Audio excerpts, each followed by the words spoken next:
네, 여러분 안녕하세요. 노마드 정변의 정관영 변호사입니다.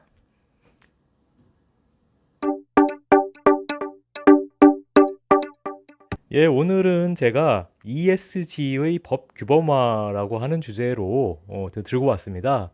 그 ESG가 굉장히 최근 몇 년 사이에 핫한데 이게 과거에 뭐 CSR처럼 유행으로 지나갈 것이냐 아니면 정말로 우리의 투자나 이제 그 기업의 수행을 좌지우지하는 그런 법 규범으로 자리 잡을 것이냐 이런 부분에 대해서 관심들이 많아요. 그 전문가 사이에서도 의견이 좀 엇갈리고요. 그래서 그 최근에 해외의 중요한 판결 두 가지를 이제 소개해 드리면서 과연 이게 유행으로 지나갈지 말지에 대해서 제 의견을 드린 걸로 하겠습니다. 자, 영상 끝까지 봐주시고 구독과 좋아요 누르고 영상 들어가시죠. 자, ESG의 법 규범화 경향이라는 주제로 준비했고요. ESG가 과연 이게 허상이냐 아니면 정말 우리 사회의 규범으로 새롭게 자리 잡을 것이냐에 대해서 여러 질문들이 있습니다. 특히 이제 기업의 수익하고 충돌하는 거 아니냐라는 질문, 그리고 기업의 수익성과 주주의 이익을 거스르게 될 수도 있는데 예? 이게 지금 가능할 것이냐. 그리고 이해관계자라고 하는 사람들이 이제 노동자, 근로자나 이제 납품업체, 소비자들 이런 사람들을 배려한다고 해서 기업의 수익성이나 주가가 올라갈 것이냐.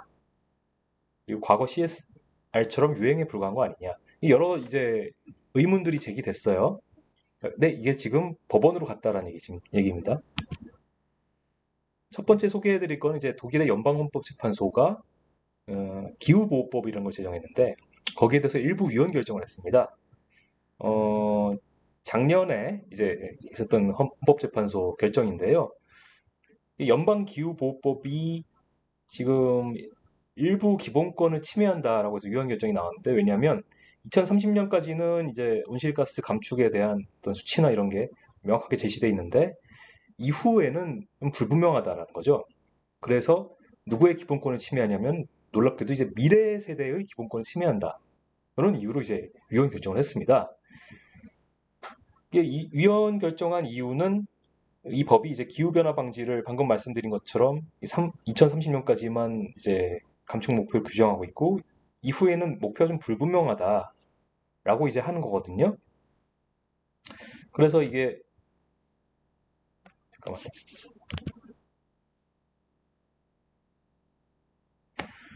그래서 이 위헌 결정이 나오고서 어, 독일 정부는 되게 발빠르게 움직이더라고요.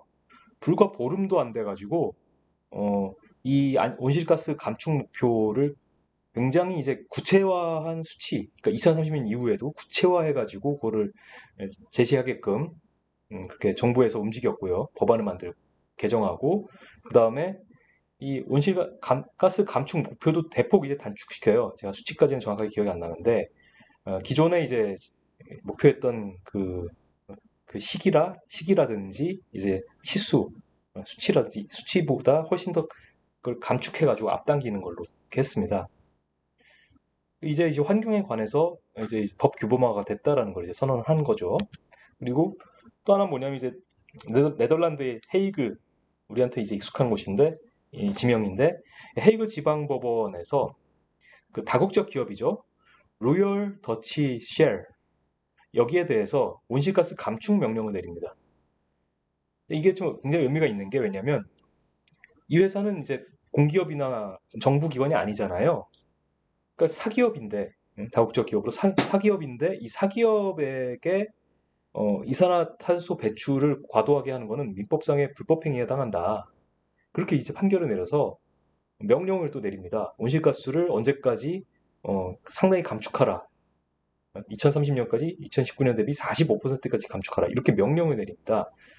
이게 지금 사기업을 상대로 이렇게 명령을 내린 거기 때문에 ESG가 더욱더 사회 규범화되고 있다는 것을 하나의 제시한 거죠. 사회 규범화가 되고 있다는 것을 제시하고 있는 그런 리딩 케이스라고 할 수 있죠. 그래서 보면은 이제 ESG가 전 세계적으로 규범으로 편입되는 중이라고 말씀드릴 수 있어요. 먼저 첫 번째 아까 제기된 의문 중에 이게 지금 ESG와 기업의 수익 긴장 관계나가 이제 나아가 충돌 관계에 있지 않느냐라는 거에 대해서 오히려 ESG를 추구해야지만 지속 가능하다. 그리고 그런 지속 가능 경영이 기업과 주주에게 중장기적으로 수익을 안겨준다 오히려. 윈윈 관계라는 거죠. 그래서 주주 이익을 거스릴 수 있냐라고 하는 의문에 대해서도 오히려 주주는 여러 이해관계자 중에 하나라는 거예요. 뭐 n분의 1 내지 n분의 1.5 뭐 그 정도인데 그 주주의 이익만 추구하는 회사가 지속 가능하겠느냐? 지속 가능한 말에 이제 방점을 찍어야죠. 결국 이게 그렇게 되면 주주 이익에도 반하게 된다라는 거죠.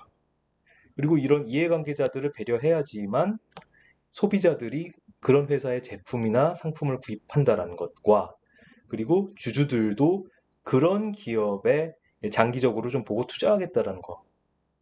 기관 투자자들이 이런 기업에 투자하겠다라는 거니까 이제 굉장히 규범으로 편입되고 있다고 우리가 얘기할 수 있어요. 그래서 이게 유행에 불과한 것이냐라고 하는 것에 있어서는 사실 법원이 이렇게 판결을 해가고 있는 추세이기 때문에 유행에 그치지는 않을 것 같아요. 다만 ESG도 사실은 좀 나눠서 봐야 되는데 지금 앞에서 본 두 개 판결은 인바이러먼트, 그러니까 환경에 관한 판결이잖아요. 이거는 이제 규범화가 될 것 같고, 거버넌스, 그러니까 맨 뒤에 G죠. 거버넌스도 이제 지배 구조와 관련된 부분이고, 이게 컴플라이언스잖아요. 그렇기 때문에 이것도 규범화가 당연히 돼가고 있을 것 같아요. 돼가고 있다고 봐야 될 것 같아요. 그런데 문제는 소셜은 이게 애매하다라는 거예요. 문제는 소셜이 사회적 가치를 이제 얘기하는 걸 텐데 과연 이거를 정량화, 수치화할 수 있을 것이냐, 또 회계 기준으로 편입할 수 있을 것이냐, 이게 좀 애매하거든요. 그래서 ESG 중에 어느 정도까지는 그러니까 환경이나 거버넌스는 분명히 법 규범화가 진행되고 있고 될 것인데 소셜이 어떻게 됐냐에 따라 이게 우리 사회에 미칠 기업에게 미칠 영향이 좀 달라질 것 같아요. 이거를 좀 관심 있게 우리가 앞으로 보시죠. 네, 영상 끝까지 보셨나요? 감사합니다. 그 ESG가 과연 어느 정도까지 이게 회계 기준으로 녹아 들어가지고 정량화, 수치화가 될 수 있느냐, 여기에 따라서 사실 법 규범화가 결정이 될 것 같아요. 전문가분들도 그렇게 얘기를 하시고요. 그래서 뭐 끝까지 우리가 지켜보고, 그다음에 이게 큰 방향, 큰 대세인 건 맞으니까 이쪽에 계속 관심을 우리가 가질 필요가 있을 것 같습니다. 네, 그러면 오늘 영상 이걸로 마치고요. 다음에 또 재밌고 유익한 영상으로 다시 돌아오겠습니다. 그때까지 노마드 친구들 안녕.